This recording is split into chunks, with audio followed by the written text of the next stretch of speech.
지금 부동산 시장 정말 혼란스럽다는 말씀 많이들 하십니다.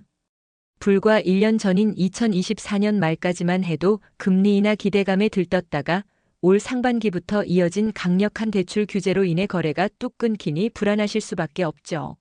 특히 서울 핵심지와 지방의 격차가 역대 최고로 벌어진 지금 과연 다가오는 2026년은 폭락의 해가 될까요? 아니면 다시 없을 기회의 해가 될까요? 오늘 영상에서는 2025년 11월 현재 시점의 데이터를 바탕으로 내년 부동산 시장의 충격적인 시나리오를 공개하려 합니다. 지금 현금을 쥐고 계신 분들, 그리고 갈아타기를 고민 중인 유주택자분들 모두 오늘 내용 놓치시면 정말 3년 뒤에 땅을 치고 후회하실 수도 있습니다. 끝까지 집중해 주시기 바랍니다. 구독과 알림 설정을 해두시면 매일 아침 가장 빠른 부동산 정보를 받아보실 수 있습니다. 이야기를 시작하기 전에 최근 저를 찾아오신 구독자 3분의 실제 사례를 통해 지금 시장이 얼마나 극단적으로 갈리고 있는지 보여드리겠습니다. 먼저 분당에 거주하시는 45세 박 모님입니다.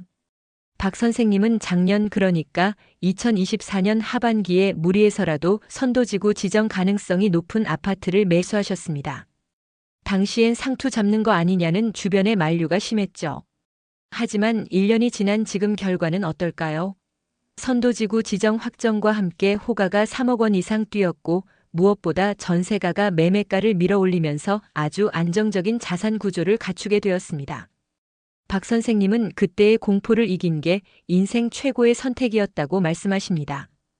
반면에 정말 안타까운 사례도 있습니다.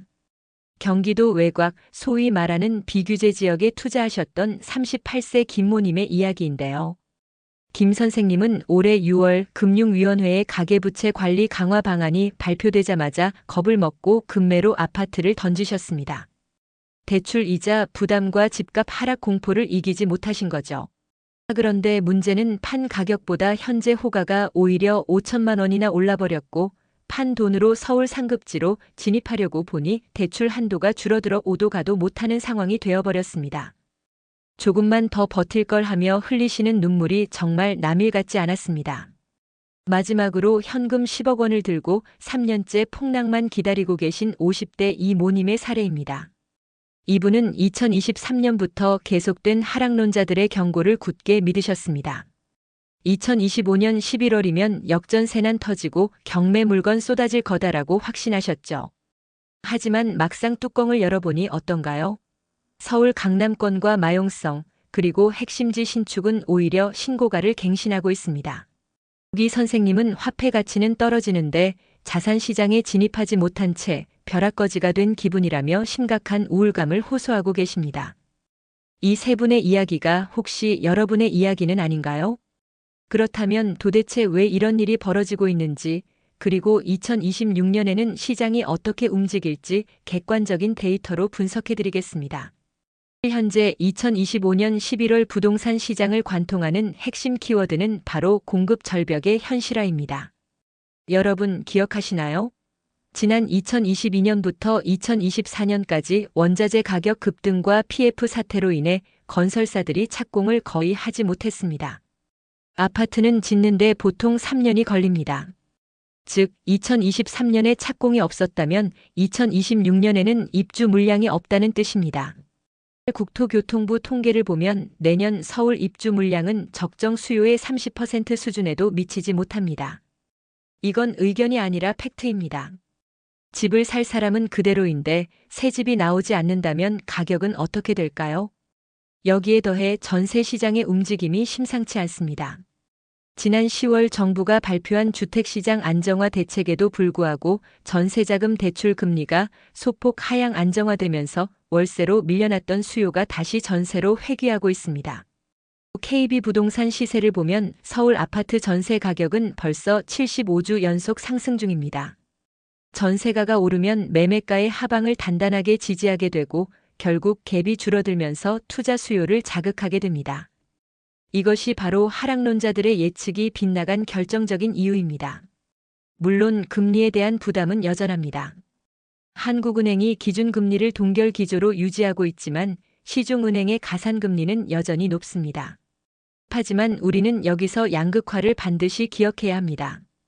대출이 안 나오니 현금 부자들만 살 수 있는 강남과 용산, 여의도는 그들만의 리그가 되어 계속 오르고 대출 의존도가 높은 외곽 지역은 보합세를 유지하는 초양극화 장세가 2026년에는 더욱 심화될 것입니다.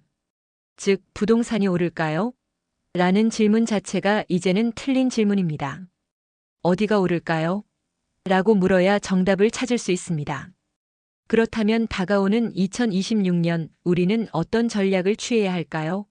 실전 전략 3단계를 말씀드리겠습니다. 첫째, 자금 계획을 철저히 보수적으로 세우십시오. 내년에도 DSR 규제는 풀리지 않을 겁니다. 오히려 스트레스 DSR 3단계가 적용되면서 대출 한도는 더 줄어들 수 있습니다. 따라서 영끌보다는 본인의 소득 대비 원리금 상환 비율을 35% 이내로 맞추는 선에서 자금 계획을 짜야 합니다. 무리한 대출은 내년에 올 수 있는 일시적 조정을 버티지 못하게 만듭니다. 둘째, 입지보다는 신축 희소성에 주목하십시오. 앞서 말씀드린 공급 절벽으로 인해 2026년에는 준공 5년 이내의 신축 아파트 혹은 입주권의 가치가 천정부지로 솟을 것입니다. 특히 GTX-A가 완전 개통된 라인 주변의 신축 단지들은 서울 접근성이 획기적으로 개선되면서 사실상 서울 생활권으로 편입되고 있습니다. 서울 진입이 어렵다면 GTX 역세권 신축을 노리는 것이 가장 현실적인 대안입니다. 셋째, 매수 타이밍은 남들이 공포를 느낄 때입니다. 계절적으로 비수기인 올겨울, 12월과 내년 1월에 급매물이 꽤 나올 가능성이 있습니다. 특히 다주택자들이 종부세 과세 기준일인 6월 1일 이전에 매물을 던지는 내년 상반기가 무주택자나 갈아타기를 하시는 분들에게는 마지막 기회가 될 수 있습니다. 신문 기사에서 부동산 끝났다는 타이틀이 도배될 때 조용히 부동산 사장님께 전화를 걸어 급매를 잡으셔야 합니다. 마지막으로 절세 전략도 놓치지 마십시오. 내년에 시행될 것으로 예상되는 상생임대인 제도의 연장 여부나 취득세 중과 완화 움직임을 예의주시해야 합니다. 세금만 아껴도 몇 천만 원, 아니 몇억 원을 버는 것과 같습니다. 저희 채널에서 정책 변화가 있을 때마다 가장 빠르고 알기 쉽게 분석해 드릴 테니 걱정하지 않으셔도 됩니다. 부동산 투자는 결국 심리 싸움이고 엉덩이 무거운 사람이 이기는 게임입니다. 2026년은 공급 부족이라는 거대한 파도가 시장을 덮치는 해가 될 것입니다. 오늘 말씀드린 박 선생님처럼 공포 속에서 기회를 잡는 현명한 투자자가 되시길 바랍니다. 오늘 영상이 도움이 되셨다면 구독 버튼을 꼭 눌러주시고 내 집 마련이나 투자를 고민하고 계신 주변 소중한 분들에게 이 영상을 공유해주세요. 여러분의 성공적인 투자를 위해 저도 끝까지 함께 달리겠습니다. 시청해주셔서 감사합니다.